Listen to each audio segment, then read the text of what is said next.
I was up in the middle of the night saying, you can't do your usual talk, book talk. They're going into Ango. And my usual book talk includes a kind of feminist critique of the forms. And I thought, wow, that's not the way to usher in an Ango, because you have committed to surrendering to these beautiful forms. So in the middle of the night, I rewrote my talk. And I'm happy because I've given the talk about 20 times already. So the book that I'm talking about, Untangling Karma, Intimate Zen Stories on Healing Trauma, has many layers to it. It has one layer that's systemic and cultural. I was going to say political. It's not actually political, but addresses the trauma that we all have from the culture in which we live. I often talk about that when I'm addressing a city center place. And then it has a therapeutic or psychological level of all the things I have done to heal. So maybe here I should say, I entered Zen practice young. I met Katagiri Roshi when I was 23. And at that time, I had a very disturbed emotional body from trauma, mostly, all different kinds. And so this book is a lot about what happened to me to kind of come out the other end. What I call 80% healed. Yay! That's great. And I also say now 80% enlightened. That's great. That's great. So how did I get from there to here is what the book is about, mostly. But I'm going to give a talk that's about the book, but also my wish for you to have a good and deep Ango. And what might I say as a person who's done many, many Angos? What might I say from that deeper level of the book, which is my Zen practice, and how Zen practice supported everything I do now. Even though I'm kind of rebellious at the moment. I'm not wearing my robes. I grew my hair long. I want to just dance and sing. I don't want to get into the form. But as my friend, I stayed with a friend in Portland, and she cocked her head and she said, well, it's one thing, Judith, to say you don't need the form after you've done it for 50 years. It's another thing to tell people who haven't done the form that they don't need to do it. Do you get what I mean? It's quite different. I got a lot out of the form. Katagiri called it my root teacher is Katagiri Roshi. And he called it a snake that's curling around, and then you have to go through a bamboo pole, and you can't curl. You go through the pole, which is our training, which you're entering. And then when you get out the other side, you could go like this again, but you're really quite different. The way you view life and the way you are with yourself are different. So the first thing I wanted to say is this is a special time when the causes and conditions come together for you to do an Ango in this incredibly prepared space. I think Zen is a lot like Montessori. We do prepared spaces so that you can have an experience that is unlike anything else. But you don't always have the causes and conditions to do it. So you special people have the causes and condition, at least for the next 3 months, to go on the bamboo pole and feel what the ancestors are trying to teach us. One of the chapters in the book is called the Dock Retreat. It was a retreat I did because I wanted to be like a hermit on top of the mountain. You know what I mean? So, but I had 2 kids in elementary school, and I lived in the suburbs. So I invented this form called a dock retreat, where half the day I would sit with a break to get the kids off to school, and the rest of the day I would do normal things. So I sat 5 hours a day. I did that for about 4 years, maybe 2 months in the spring and 2 months in the fall. And that was after I left a Sangha that had fell apart ethically. And I was very, very wounded, and I didn't know what to do. I lost my Sangha. So I just said, just sit and do my dreams. Sit outside in all kinds of weather by myself. And we had a little pond in the back. And it was really an incredible experience for me. And I got to a place where my mind was so quiet, I didn't even know that that was good. I was just quiet. In fact, a bird landed on my head. And I thought, my eyes were closed.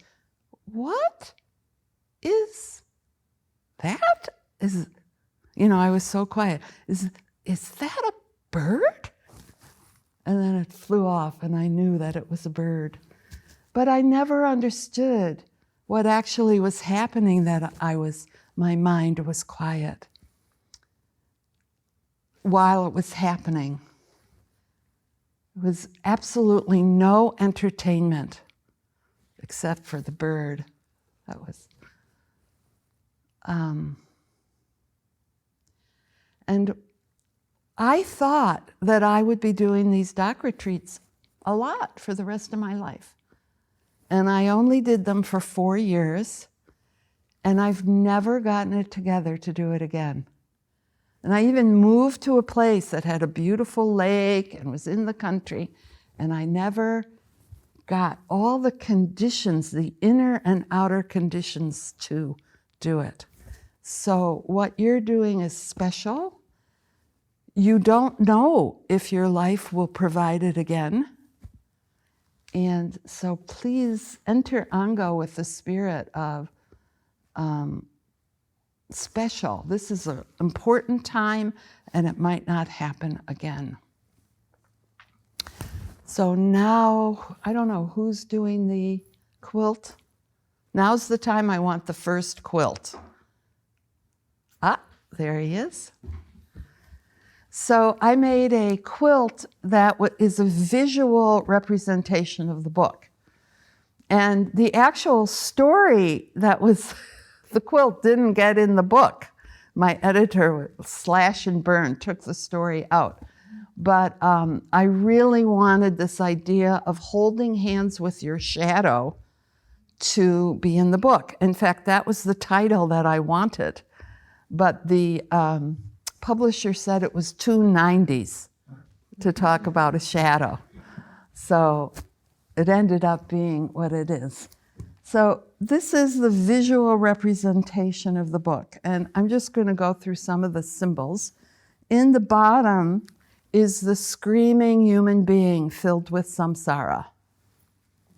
And over there is the Eightfold Path, how you get out of the scream. Then this whole part is holding hands with your shadow. And for me, a lot what the book was about, or not the book, but the experience that I did, was to go through all the parts of myself that I had split off, or the parts of myself that I hated, or the parts of myself that were so traumatized I wouldn't even go there. And in the last, well, it's been it's been my whole life, really, that I've been trying to pull this all together so that I could feel whole. So this was an experience I had walking behind my son in New York City on Broadway, that street in Soho. And he brings up my shadow like crazy. Like I just feel like such a terrible person at that time when I was walking behind my son. And I felt myself holding hands with the whole part of myself I hated. So this is the experience of that. And then at the top is our higher consciousnesses, our Buddha consciousness, the divine, benevolent, unconditional love that can come down. And I don't know, can you see there are rays? And the rays are holding this process of digestion. And I'm going to talk a lot about digestion. Now I'm going to read you this part right here. And since your arms are up, I'm going to say this is enough. Did everyone get to see? Yeah, okay, so you can take it down. So that whole center part is what I would say is a vessel, like an alchemical vessel. I think Zazen is like that, an alchemical vessel, like a furnace that burns up your karma or rubs out. One of the Japanese Zen teachers, I forget his name, came to Hokyoji, and his whole thing was grist for the mill.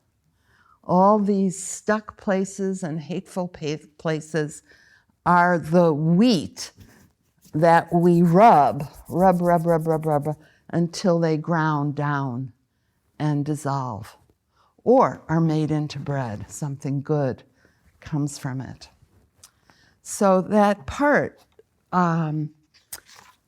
is from Ayakema. She has passed on, so Ayakema Daiyosho. And this is what is written. I took it, I don't know, do you guys know Insight Timer? I sometimes use Insight Timer. And this is from one of her forgiveness. She has beautiful meditations on Insight Timer. We are going to fill our hearts with forgiveness for ourselves, for anything we dislike in ourselves, for anything we think we've done wrong, thought, or said wrong. Anything that is a burden, we are going to forgive ourselves, surround ourselves with forgiveness, feeling the ease that an open heart brings.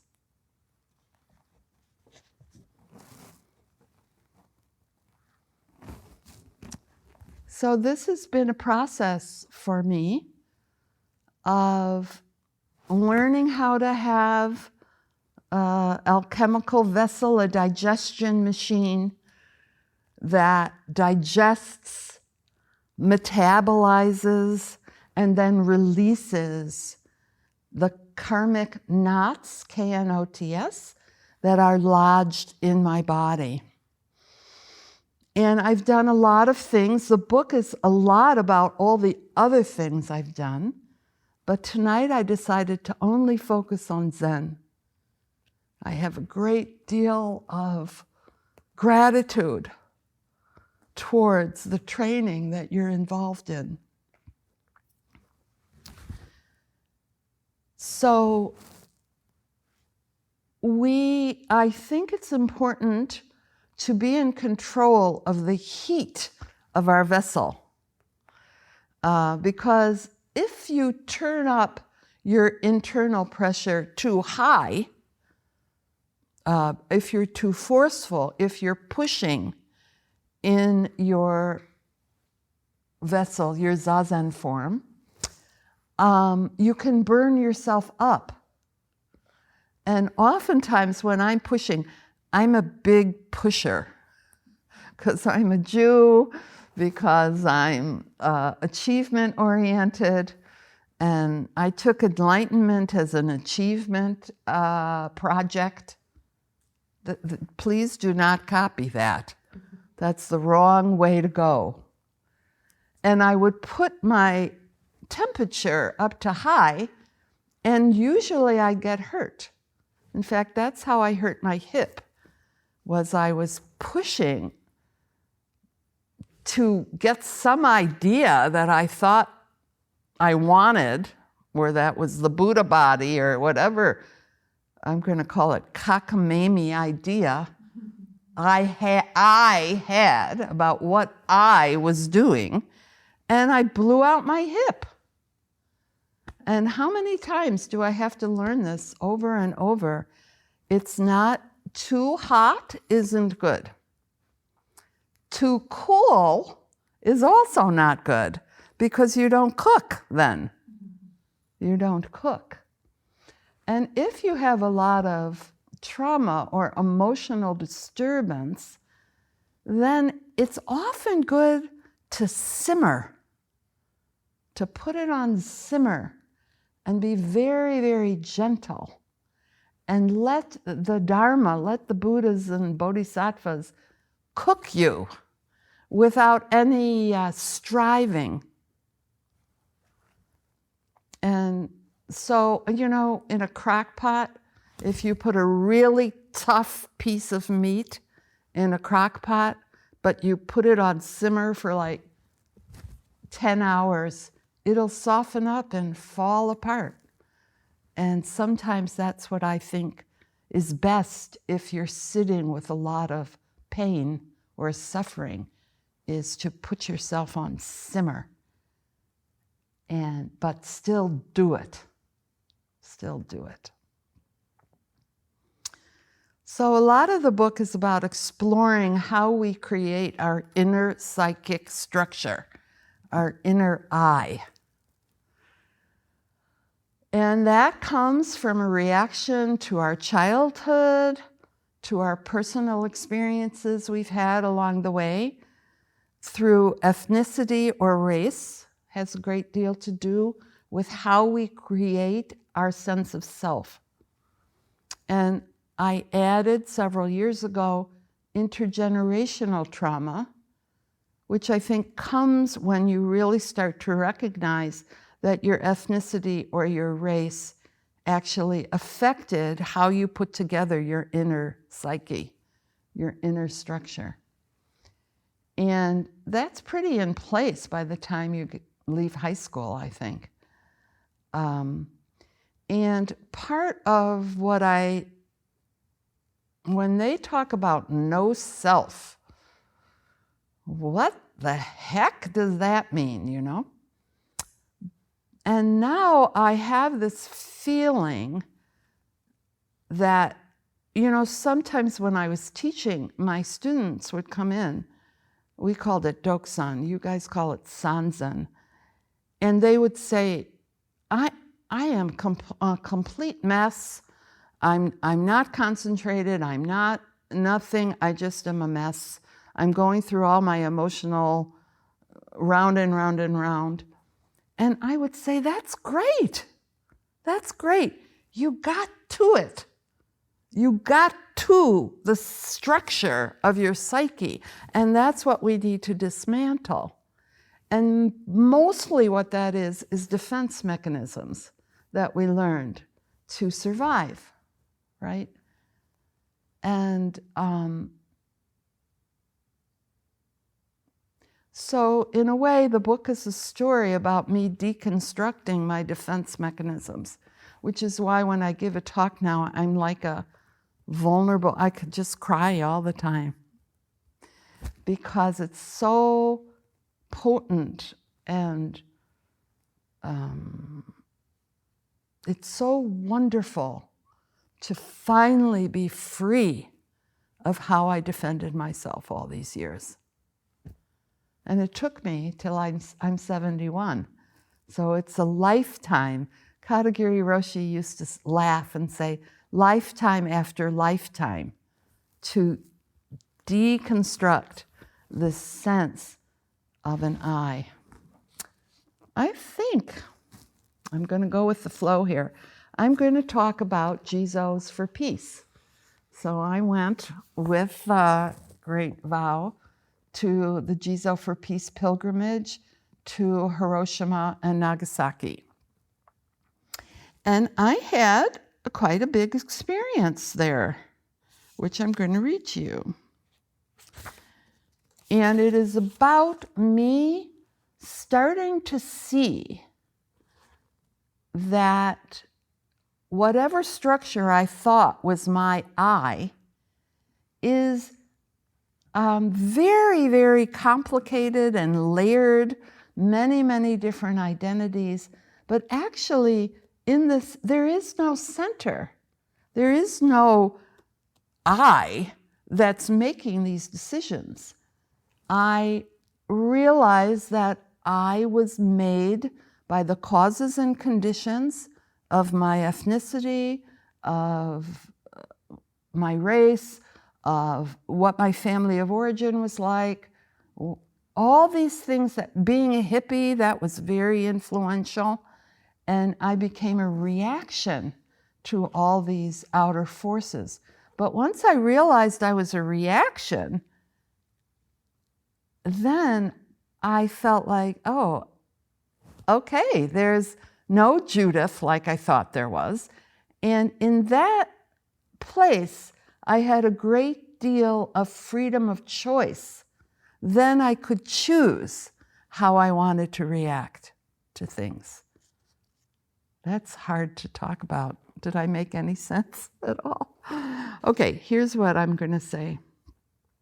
This is from Jizos for Peace.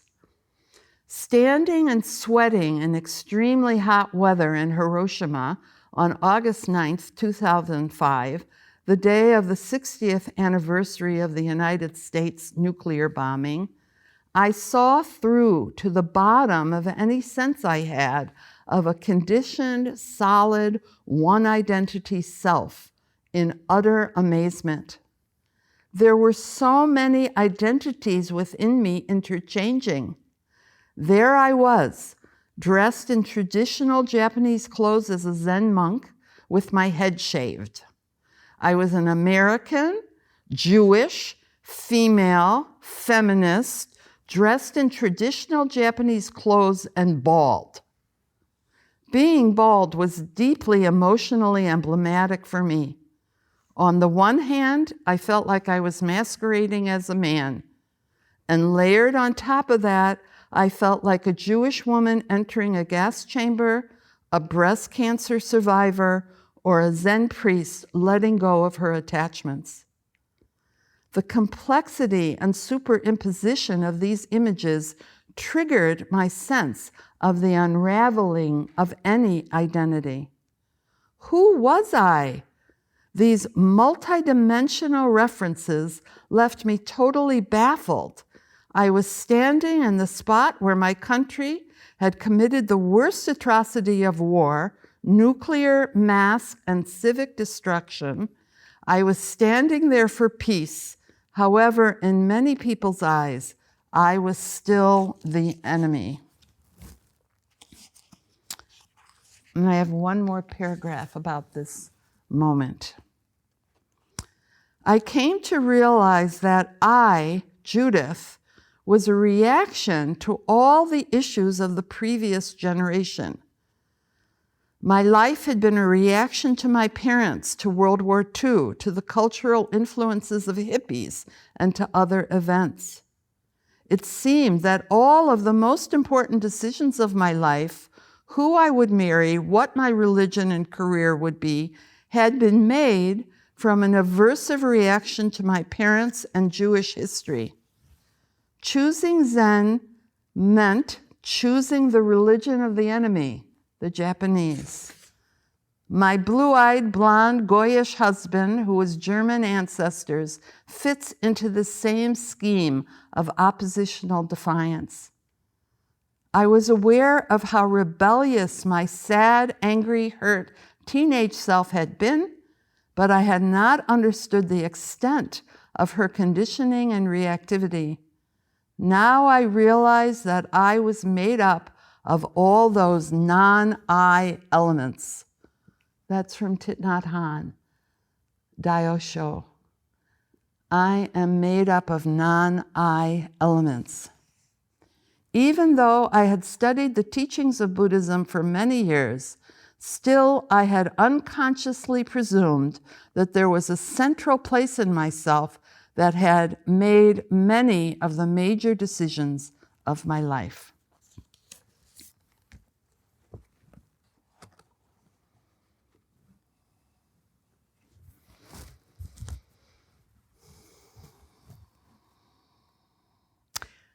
So this began a contemplation of interdependence and systems thinking. Now I'm totally into that systems thinking, that I am from a broader sense of the conditions. There's no I except for the reflection of the conditions that I'm in. And that changed how I made decisions and choices in my life. For example, I was the guiding teacher at the Zendo. And up until that point, I was always anxious because I felt like I was the center pole and I had to make the right decisions for the group. And so I was constantly anxious. And then after this, I realized, no, honey, you're not the center. You're part of the system that makes a Sangha, or makes, like, you'll each have your part. You know, and if you do your part, the machine works smoothly.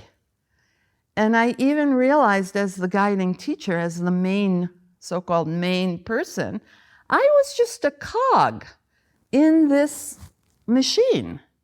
If I did my job, if I trusted everybody else, you know, not have to control everybody else, trusted them, the machine worked and we figured things out, and I didn't have to take on the role of the center pole.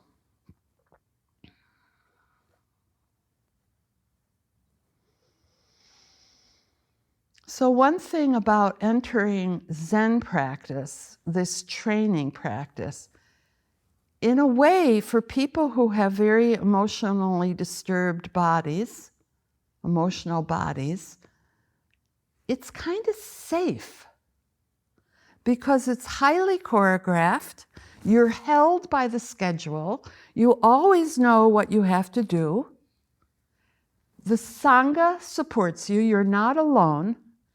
So I was able to let myself fall apart because I just drifted in the stream of Sesshin, or the stream of the community.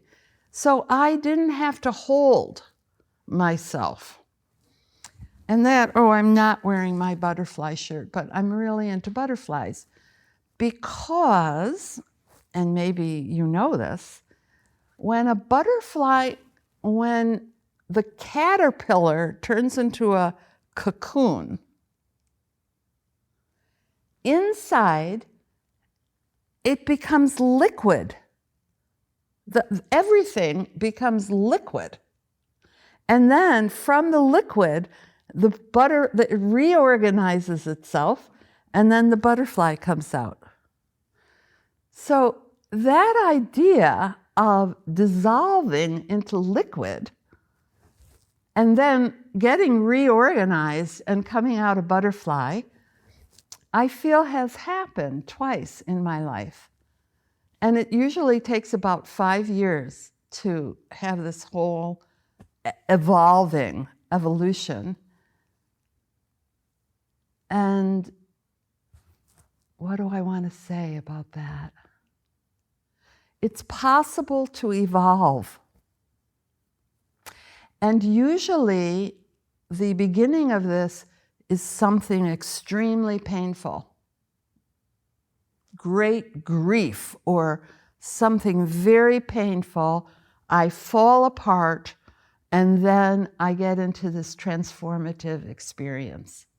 And it takes many years, actually, for it to happen. Katagiri Roshi used to call Zazen chewing the cud, which I talked about on Sunday.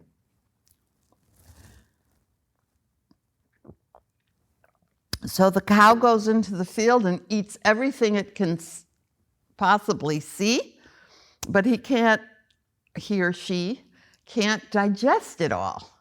So they make it into a cud, and cows have many stomachs, supplementary stomachs, that they stick the cud in. And the metaphor for me is I go through the days or my life, and there's certain emotional experiences that I can't digest on the spot, especially childhood things. You just weren't capable of digesting what was going on. So you make the emotions and you stick it in your body somewhere. This is what I call body armoring. You actually start to armor your body with all these undigested things. And then, Katagiri Roshi said, then you hit sesshin, or a training period, and you stop. The outside world stops, and you have time to burp up the cud and digest it. So a lot of times, sesshin or training period is very actively digesting things from the past. And I think that is part of untangling your karma. And I trust, I call it the triangle. Of course, now I don't sit cross-legged, but when you sit cross-legged, you really feel like you're a triangle. And I say to myself, whatever happens inside the triangle, the Buddhas and Bodhisattvas are helping me. I don't have to worry about it. I don't have to try.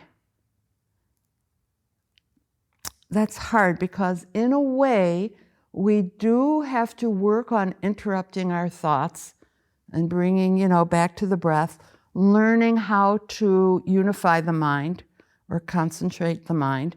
And that's hard to do. So that does have effort in it. But after your mind is somewhat settled, I think that you surrender your body-mind to the Buddhas and Bodhisattvas, and the Dharma will come to you. And making myself available for the Dharma when I'm sitting is quite different than my ego, my thought frontal lobe, trying to figure out what I should be doing and how it should be going, and I shouldn't be like this or I should be like this. Really, for me, letting that go, that thought process has very little to do when you're sitting zazen, especially once you've kind of settled down.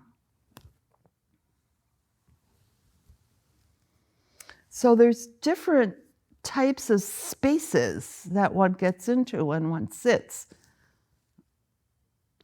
A very beautiful space is the non-thinking space, very spacious, quiet, no entertainment. I don't like that one so much because I like to be entertained. But I'm learning how to be satisfied with nothing going on. That's a mind that's quite contented and quite easily satisfied and not very attached to things. So that's a lovely mind that will pass in and out. There's also a mind that a lot of Zen people don't want to talk about, so this might be heretical. I hope this isn't too bad. But I do get visions or images or things come out of the blue. And as long as they're not just chatty Cathy, as long as they're not just talking. If you really feel like, whoa, what just happened? Or what was that? I feel like that's a healing moment, that you can't get attached to it like, oh, now I'm enlightened or something like stupid like that to say. But they do help you if you get them. I don't know if everybody gets them.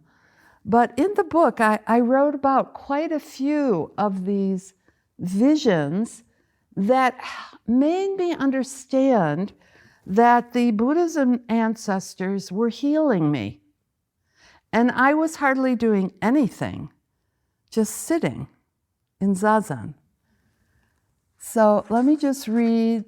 So I'm going into some stuff, like I would not read this at a public talk. I'm reading this because you're monastics and you're going into Ango. And it is in the book, but reading it out loud is different than someone reading it at home by themselves. Okay, where is the thing about visions?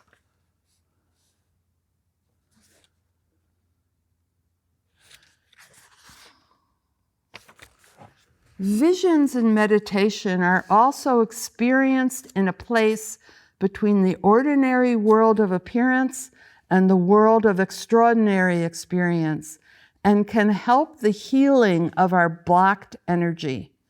Something is trying to be communicated in this Zazen-induced hallucination.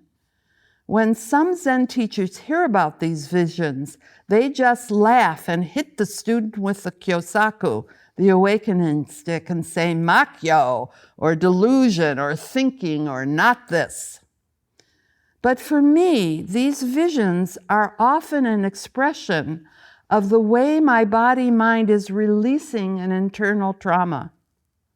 So I take care and I observe these visions without holding on to them, but being grateful for signs of healing and for cues that can teach me how to continue to let go.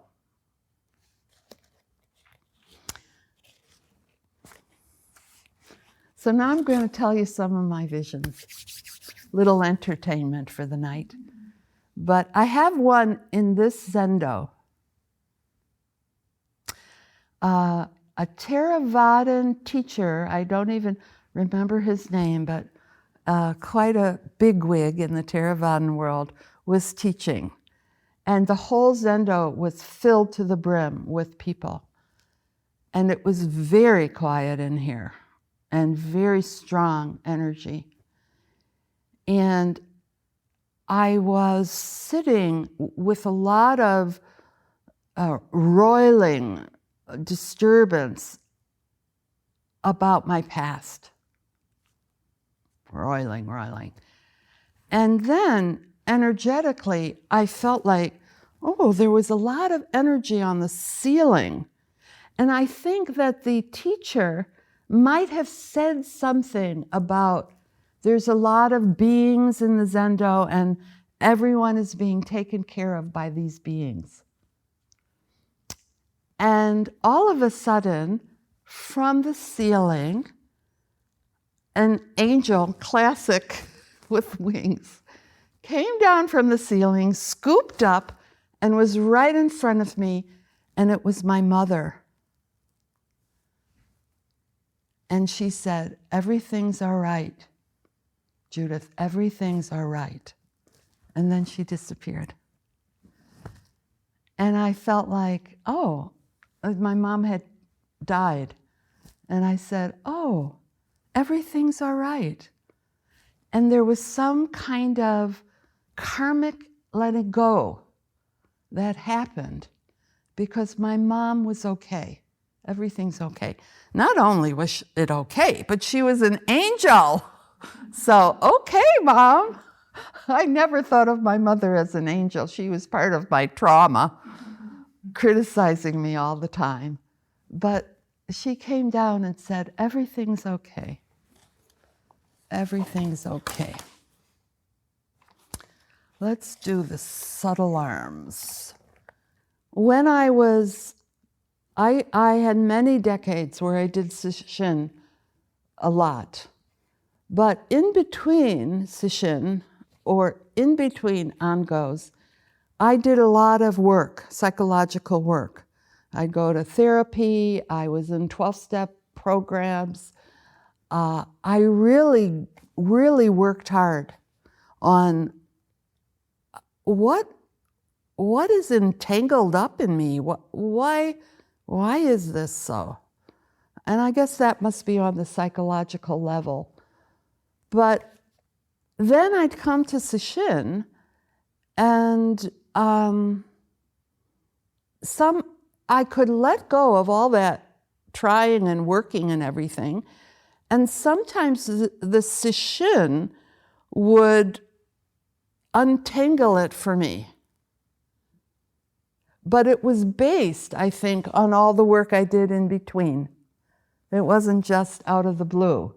It was because I had been digging and irrigating the soil, and then I'd come. And this is kind of how I felt it or feel it, even still. The time and space of sesshin is where major shifts of energy and perspective can occur. The times between sessions are when, through work and attention, we can till and fertilize the soil of our life by effort. We turn the Dharma wheel. Sometimes, if I have paid significant attention to my problem areas in between sesshin, I can enter into the stillness and quiet of sesshin, and in that silence, something greater than myself, some interconnected energetic functioning, enters me, releases me, and unravels my karmic knots. This healing energy is spontaneous and intuitive and does not come from my willpower. The Dharma wheel turns me. One vision I have about unwinding the karmic gnarls in my body and mind goes like this. I am sitting in the zendo, and my body is completely porous and transparent, revealing a body of energy. Then these elongated blue forearms come down from the sky with hands that have very thin, long, delicate fingers like a surgeon's. These fingers enter my diaphanous body and slowly, sensitively, and skillfully untangle the hard karmic knot present in my body and mind. I don't do anything. My hands stay receptive and inactive in the hand mudra. These dense masses in my body appear impermeable, but as the fingers untwist the threads of story, a great relief and release occurs. The other thing I notice is in healing, so I'm really talking about Zazen as healing. That's what my book is about, but of course that's not all Zazen is. But we don't often talk about, I don't think, the healing part of Zazen. And what I've noticed is the body and the spirit are like almost like a seesaw. Like sometimes my body lets go and my spirit has to come up to meet it. Or sometimes my spirit or my mind has a leap, but my body is still back, and it has to come up. So it's kind of like this as I let go of things. What else did I want to say there? Oh, what I've noticed in myself and also in my students is sometimes a breakthrough or a release happens during sesshin, and then it takes you forever, like a year or 2 years, to manifest it in your life. Like you get something opens and then you feel like, oh, I have to get divorced. And then it takes you 2 or 3 years to manifest that. Or I have to change my job. So it's very quick in the spirit realm or the energetic realm to change. But it's very, very hard to change in the form world. You have to work at it, it's slow, and it might take a year or 2 years to manifest what you thought you saw for your life. I'm trying to decide if I should talk about sexual healing. So one of the chapters in the book is about don't misuse sexuality, which is one of the precepts.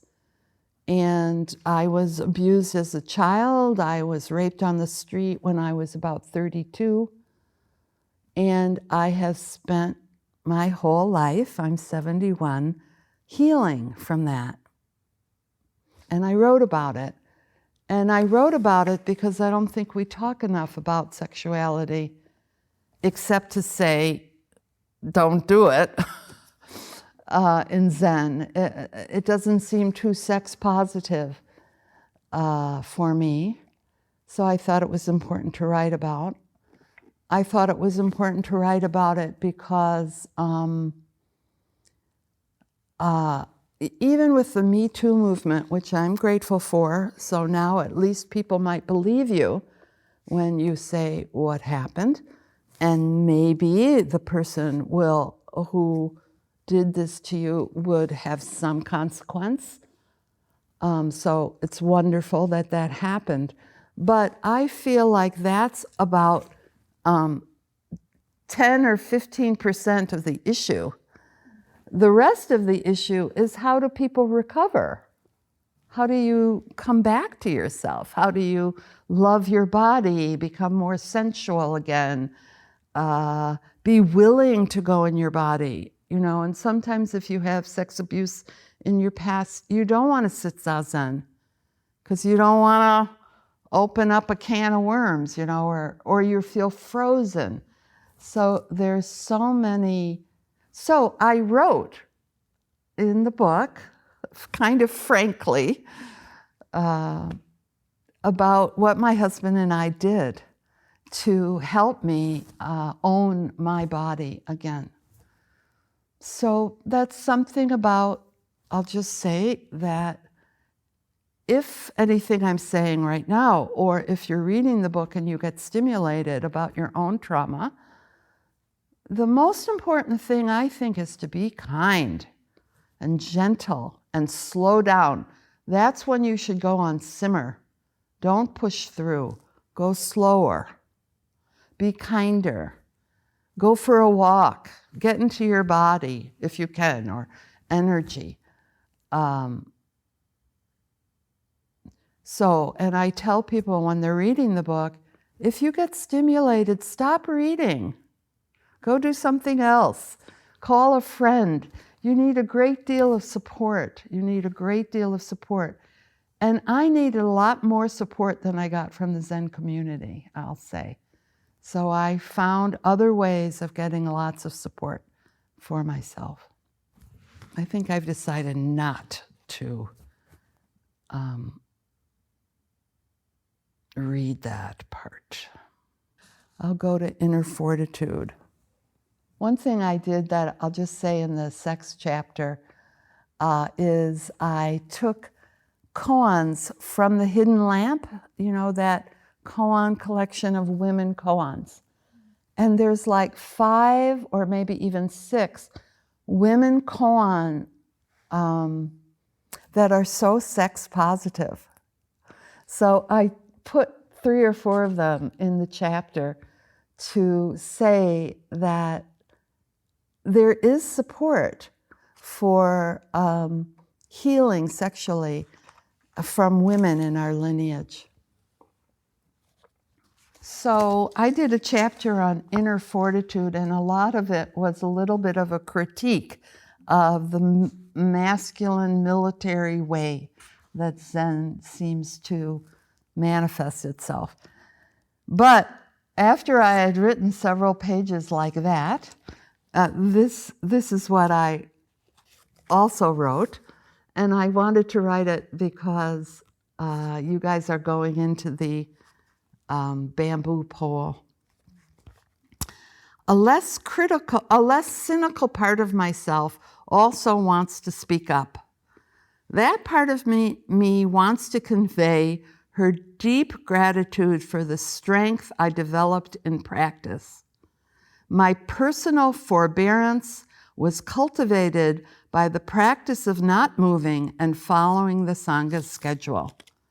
The daily life in the monastery has taught me so much. I was fortunate to experience the harmony of a collection of diverse people moving as one body throughout the day, living together as a community, developing respect for each other, and giving care to our chores in the inevitable maintenance of human life. I remember work period where I would pull out weeds from the pebbled path for hours in the hot sun, day after day. This can be quite challenging and sweaty and tiring.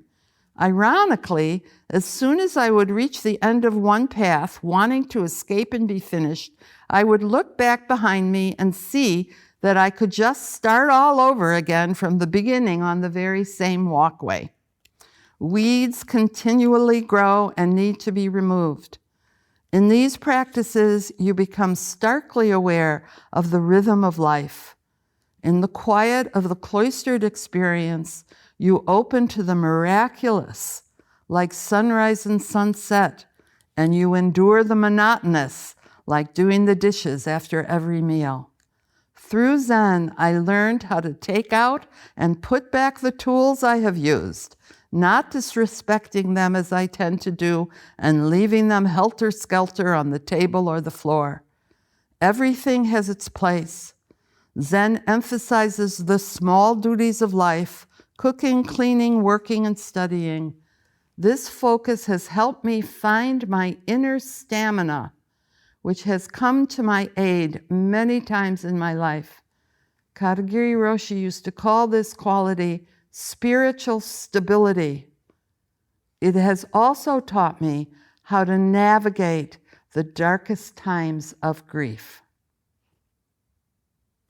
So I'm going to just end with Ehe Kosu Hotsu Gonmon, which is a Dogen fascicle. And he says, I'm just reading very short part. Quietly explore the farthest reaches of these causes and conditions, as this is the exact transmission of a verified Buddha. So the farthest reaches. So for me, the farthest reaches was going as a Jew, going to Auschwitz and Birkenau with Bernie Glassman, Dio Show, and going to Jesus for Peace. So in one place, I was the victim, and in the Japan, I was the perpetrator. And learning about what is that? And the duality of victim and perpetrator becoming spinning mutual in the victim. If the victim acts out their anger, they become the perpetrator. And in the perpetrator, if you look far enough in, you'll find the victim. And that understanding of the mutuality of those two helped me learn how to forgive, or softened me up. I didn't have to hold someone up as the enemy. The farthest reaches, I mean, that was pretty far for me to go to Germany, Poland, I guess I was in, and explore what my parents' generation had to endure and the genocide of my people, and then going to Hiroshima and Nagasaki and seeing what we did there. To me, that whole experience really changed me, really allowed me to forgive. Oh, I guess I'm going to read this one. So when I went to Auschwitz, Birkenau, that was the place I forgave my dad. And my dad was a very angry man, created a very difficult household.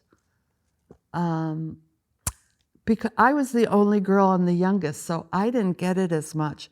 But my brothers, boy, they got creamed by my dad, and I had to watch it. So I wasn't happy with my dad. So to forgive my dad was a big thing. So here's the paragraph about that. Standing in the middle of the Birkenau concentration camp, I realized the causes and conditions that had made my father my so-called enemy, and he became a human being in my eyes. I saw beyond my limited and preconceived intellectual understanding of who my father was and the conditions that had shaped his psyche.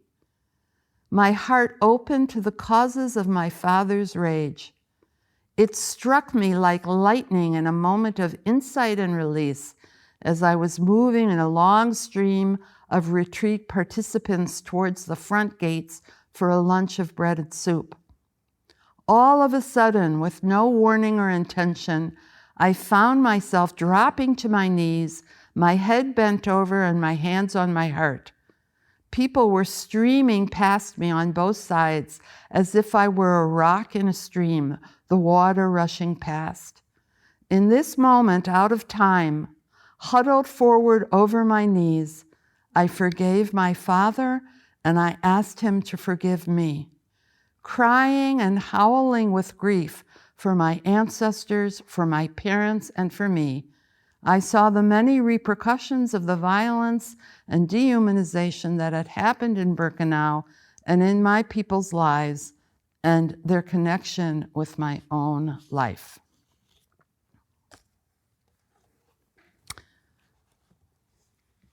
So one of the themes in the book is the psyche of the oppressed.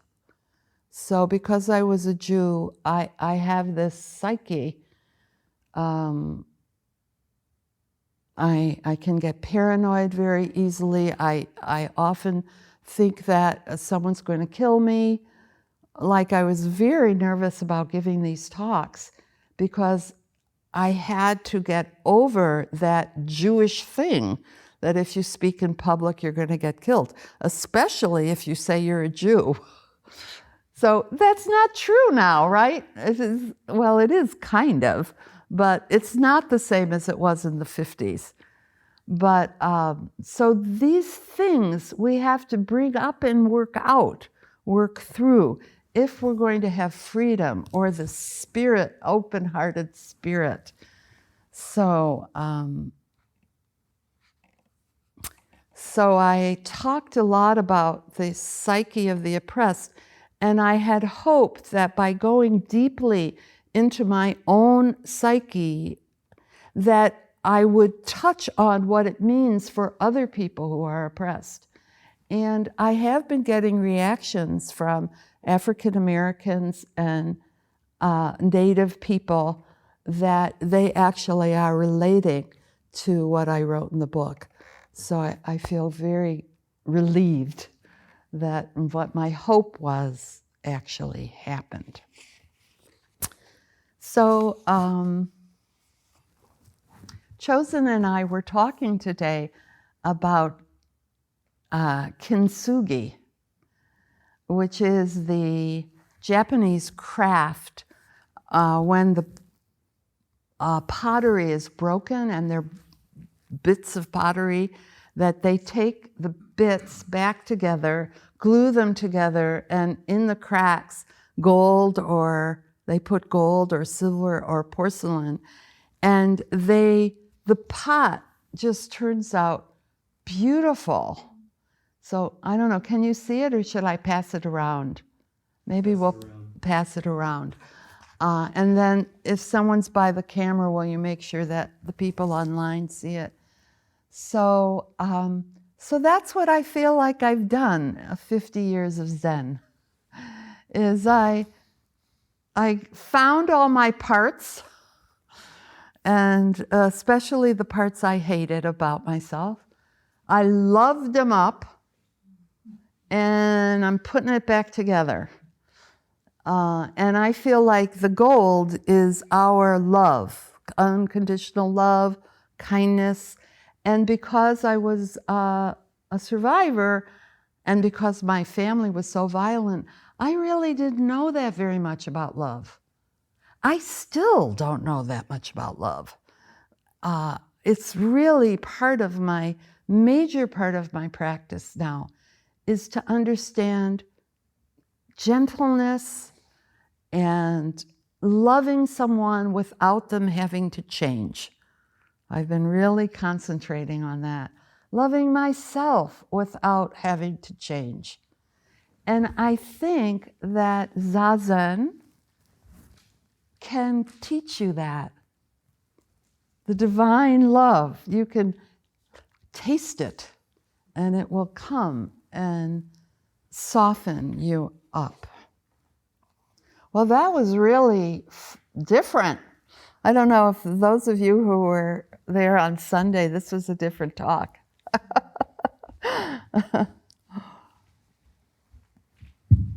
I hope it encourages you to go into Ango with your whole heart. It's special. It's a special time. And it might not happen again.